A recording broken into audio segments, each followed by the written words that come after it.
par une passion. Et là, en l'occurrence, elle a vraiment la chance d'être passionnée artistiquement et amoureusement. Donc non, mais c'est vrai que c'est quand même une période excitante de la vie. Et je pense qu'elle est à la fois portée par ça et consciente du monde qui l'entoure, mais je trouve qu'elle est intemporelle en ça. Enfin, je veux dire, je pouvais me reconnaître en Irène parce que aujourd'hui, et même si c'est incomparable et que impossible, ce serait obscène de prétendre comparer cette période à la nôtre. Et là, aujourd'hui, on vit une pandémie, mais je pense qu'il y a beaucoup de jeunes dont les projets sont fauchés en plein vol parce que les rencontres sont amputées, parce qu'on croit qu'on va continuer à faire du théâtre et puis on répète masqué, et parfois même on joue sur scène masqué, mais on continue de sortir des films et d'espérer que le public sera là pour les voir. Et donc c'est vrai que de continuer à croire en l'art et en l'amour, enfin, moi je trouve que c'est un film qui parle vraiment de la vie. Et donc je me sentais assez touchée par cette jeune femme parce que c'est ce moment des cours de théâtre, c'est vrai que c'est le moment un peu... Là, tous, la bande des théâtreux, là, des jeunes dans le cours de théâtre, on était tous assez nostalgiques quand on a tourné ces scènes-là, même si on n'est pas lancé depuis longtemps. Mais moi donc. Oui, non, mais c'est vrai parce que c'est une période enfermée dans cette boîte noire qu'est le cours de théâtre. C'est vrai que tout est permis, les échecs, les ratages, les espoirs qu'on va arriver à vivre de cette passion. Et donc, en fait, je me sentais proche d'elle en ça. Mais est-ce que vous avez envie de poser des questions comme vous voulez. François, je veux juste dire que c'était un merveilleux film et surtout pour le côté musique, je suis retourné évidemment entre Cœur esthétique de mes amours et Tom Waits, et c'est vrai que par les images, en fait, la nature, les chants, la danse, l'art et l'amour, comme vous venez de le dire, j'étais transporté, et même si monsieur nous a quand même dit juste avant que le film commence, attention aux mouchoirs, les tiens. Je n'aime pas lire les histoires avant de voir un film. Oui, spoiler.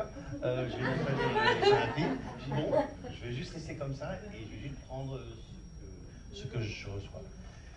Et comme vous venez de le dire, j'ai retrouvé même dans ma tête les amours oubliés, passés de 18 qui est devant grâce aux images, à la danse, au chant, à la joie.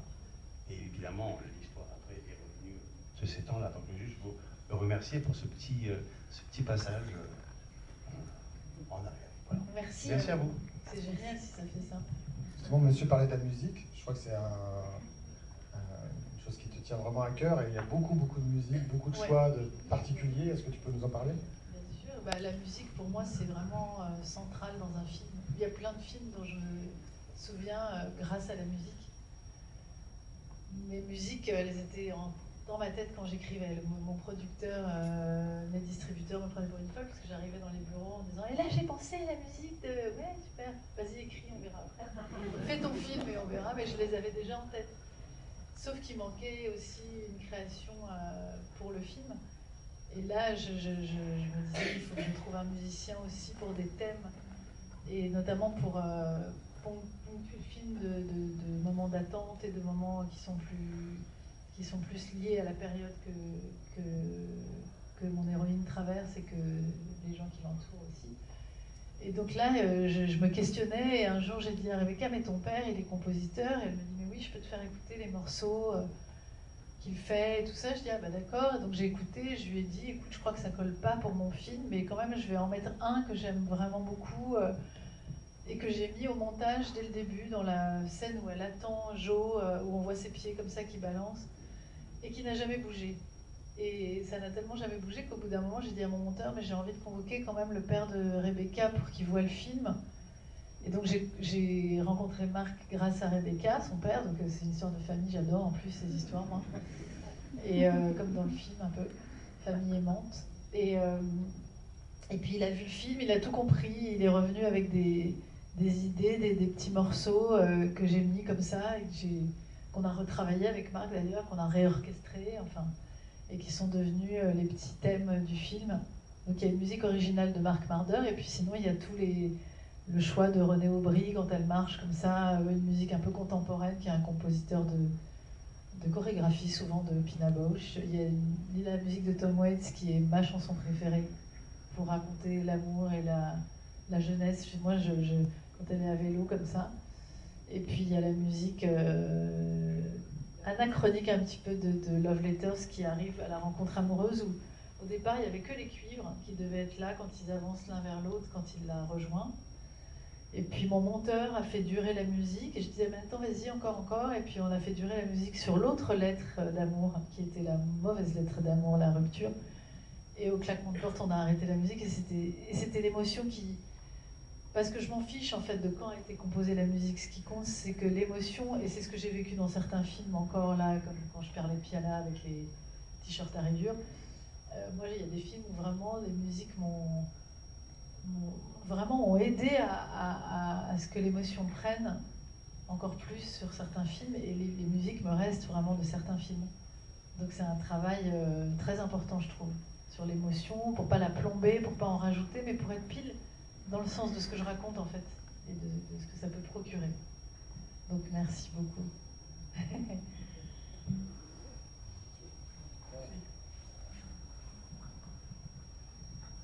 En parlant de musique, est-ce que vous pouvez m'expliquer la signification de la scène de l'orchestre sur la musique de Charles Trenet et où Igor joue son morceau de... Eh bien en fait, si vous voulez, cette scène, elle a été, pour tout vous dire, pour vous avouer tout, j'ai écrit le rôle du frère pour Anthony Bajon que j'admire beaucoup comme acteur et que je trouve incroyable. Et donc j'avais écrit le rôle et ça se terminait par cette rupture et ce désarroi face à cette rupture avec Héloïse. Et j'avais envie pour lui aussi que ça se termine sur une lumière, sur quelque chose de lumineux et un avenir possible. Et je me suis dit, il faut soit, je me souviens, c'est vous qui me faites repenser à ça, mais en écrivant, on passe par tellement d'étapes. Et je m'étais dit, il va aller dans son cours de musique et puis il va croiser une jeune fille. Évidemment, rien ne va être dit, mais il va la regarder et on va se dire que c'est reparti. Et je me disais, non, mais ça vient polluer l'histoire d'amour d'Irène, donc non. Mais en revanche, il va arriver dans son cours et il va commencer à jouer un peu avant les autres, comme s'il était parti un peu dans une répétition avant les autres, et tous les autres le suivent. Et c'est l'enthousiasme qui repart, et c'est la musique qui l'emporte sur le reste. Parce que pour tout vous dire, ma fille, quand elle avait vu le film, première fois que je parle de ma fille toute seule, ma fille, quand elle avait vu le film, elle a dit à la fin du film, mais ils vont pas tous mourir après Irène. Et en fait, moi, j'y ai pensé en écrivant, je me disais, si, ils vont tous mourir, je pense. Et donc, si on a une vision heureuse d'Igor, c'est encore pire. Voilà pourquoi il y a ce passage musical qu'on a vraiment créé avec le professeur de flûte qui est venu apprendre la flûte traversière à Anthony qui ne savait pas du tout jouer. Et la flûte traversière, c'était l'instrument de mon papa, que mon père jouait dans son bureau tout le temps. Et avec Patrick, le prof de flûte, on a voulu réorchestrer Trenet en espèce de fanfare extrêmement, je trouve, un peu slave, un peu qui, moi, m'émeut. Les fanfares, ça m'émeut toujours parce que je trouve que c'est toujours un peu brouillon, un peu jeune aussi, un peu... Et très vivant, et donc voilà. Rien n'est là au hasard.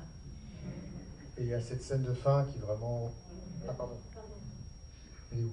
Elle est là.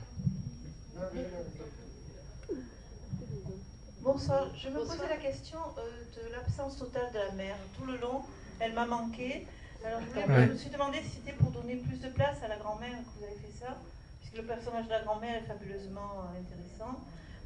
Mais c'est vrai que tout le long, ça m'a un peu manqué de ne pas savoir. Mais je suis contente que ça vous manque et que ça vous frustre en fait. Voilà. Parce que dans la vie, on ne sait pas toujours tout. Et moi, c'est pas un reproche. Bien sûr, mais je vous explique votre démarche. Bien sûr. Ma démarche, justement, c'est... Franchement, moi, comme spectatrice, j'en ai un petit peu marre qu'on m'explique tout, si vous voulez. J'aime bien aussi les films où je vous... Enfin, c'est comme si je vous emmenais dans la famille, et puis vous la découvrez en cours de route. En cours de repas, vous voyez que c'est un père, tiens, il y a une grand-mère, on comprend au fur et à mesure. Je ne veux pas vous prendre pour des idiots, en fait, je me dis, ils vont comprendre que c'est... peut-être un peu plus tard, ils vont comprendre que c'est la grand-mère maternelle, ils vont voir que la mère n'est pas là, mais pourquoi forcément mettre une photo de la mère qui aime ses enfants, qui était là mais qui n'est plus là. Pourquoi expliquer? Moi, quand je rencontre quelqu'un, je mets parfois des années à oser lui poser la question, mais donc ta mère, qu'est-ce qui s'est passé?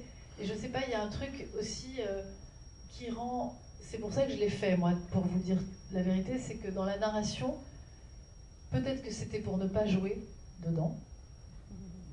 Je me suis posé la question après. Mais c'est surtout aussi parce que je voulais qu'on rentre en empathie tout de suite avec les personnages.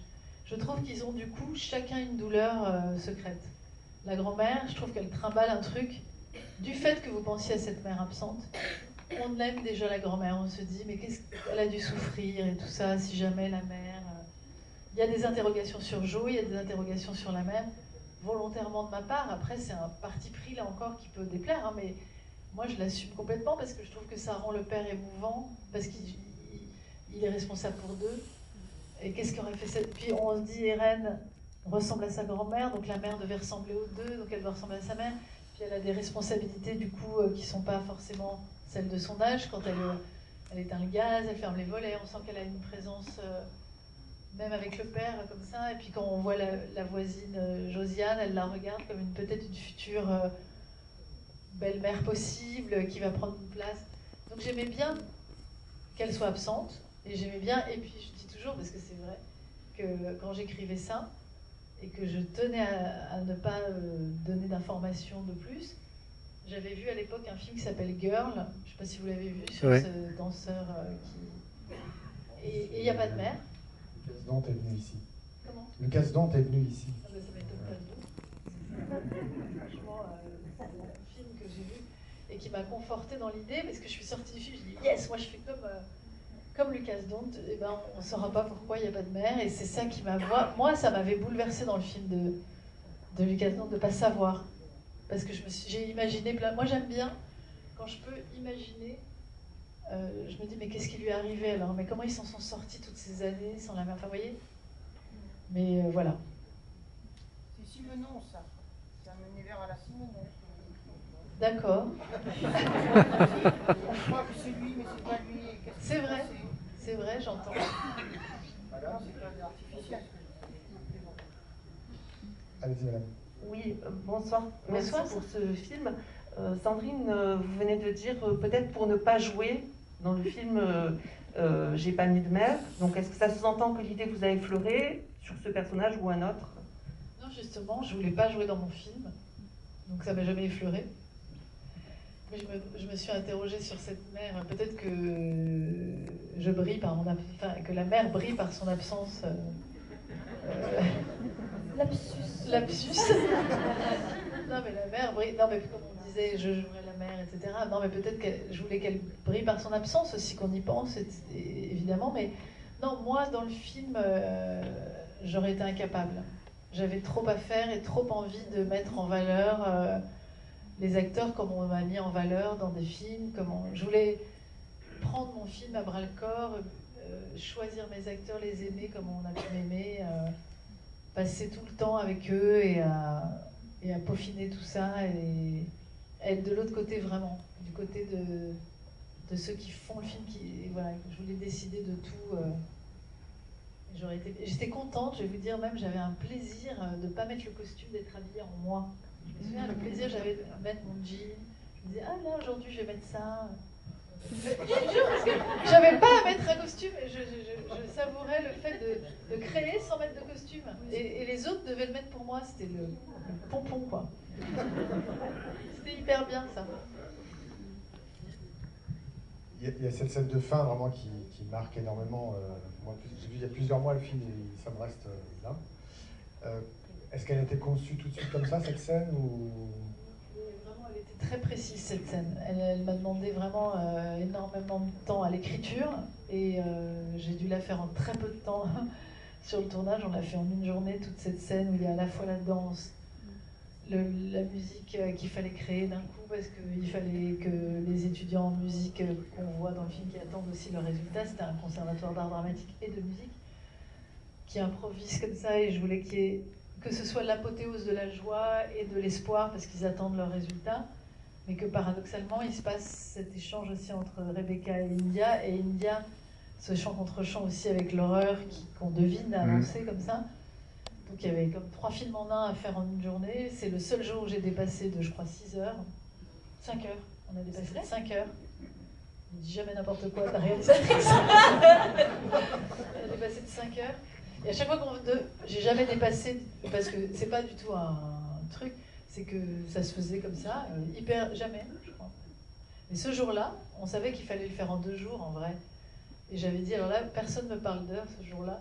Et on venait me dire, mais tu sais que là, il est... Je disais, je sais pas.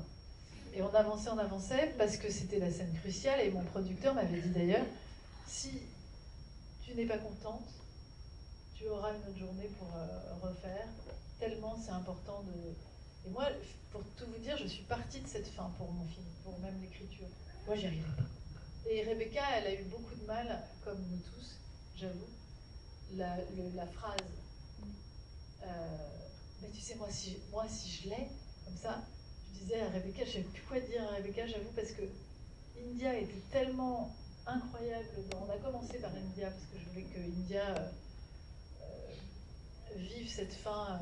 C'est par son regard à elle, d'ailleurs, quand je lui ai proposé le rôle que j'ai écrit pour elle, je lui ai dit, c'est toi, c'est par toi qu'on va comprendre toute l'horreur de toute cette monstruosité. Donc elle avait un poids, je ne vous dis pas, qu'elle a tellement bien assumé.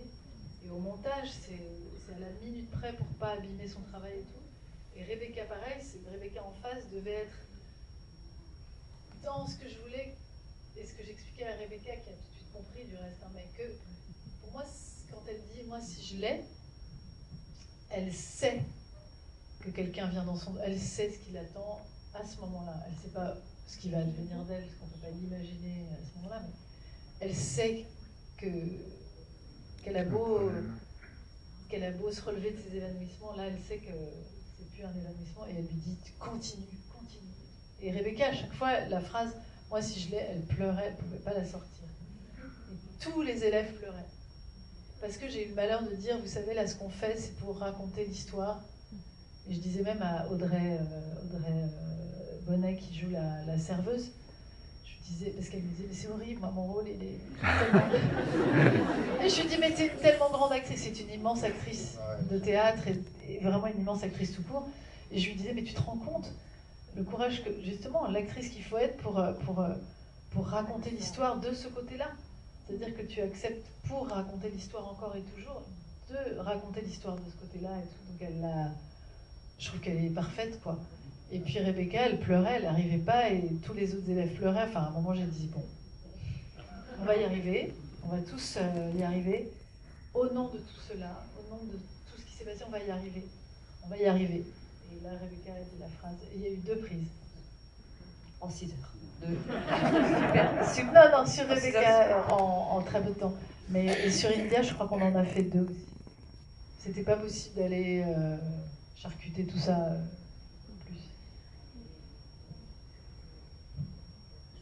Une petite surprise, Sandrine. J'aime bien faire ça de temps en temps. Non mais c'est rien. Rassurez-vous. On va lancer quelques images d'affiches de votre filmographie. Mais non. Et si vous pouvez nous dire 2-3 mots sur chacun d'eux. Vous voulez que je dise? Choisi, vous allez voir. Mais là. Peut-être vous asseoir là, si vous voulez. Mais je me mets là. Ouais. Je gêne personne, hein, si je gêne. Ça va arriver, c'est un peu long parce que ça change de format, donc je suis un peu désolé. Voilà. Trop gentil, mais c'est déjà tellement, vous êtes... On commence pas par le premier, là, on commence par le deuxième film, En avoir ou pas. C'est là-bas ou à gauche. Ah bah oui. Alors, quelques mots mais, sur chacun. Mais vous savez que je l'ai fait en quasi... Enfin, j'ai fait Les Patriotes. Ouais. Vraiment, les cheveux ont poussé, mais le temps des essais, quoi. Parce que, En avoir ou pas, ça me plonge vraiment dans... C'était le premier film de Laetitia Masson et c'était comme mon premier grand rôle. C'était vraiment le rôle où je tenais tout le film sur mes épaules. C'est un souvenir tellement capital. Je me souviens de tout. Elle s'appelle Alice. Je me souviens de la scène d'embauche où je dois chanter pour avoir le boulot. Je me souviens du regard de Laetitia sur moi que j'ai sans doute voulu avoir sur Rebecca. Ça me ramène mon film, si vous voulez, la réalisation la première réalisation de mon film me ramène aussi à mes premiers pas d'actrice. J'ai été émue tout le temps parce que avec Rebecca, on fait nos débuts ensemble, comme j'ai fait mes débuts avec Laetitia en fait.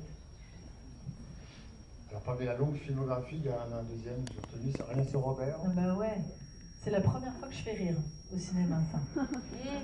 Avec un texte hyper ciselé, hyper écrit, où je me souviens que Fabrice, que j'avais rencontré avant sur Beaumarchais l'Insolent, et qui est quand même un sacré numéro, hein.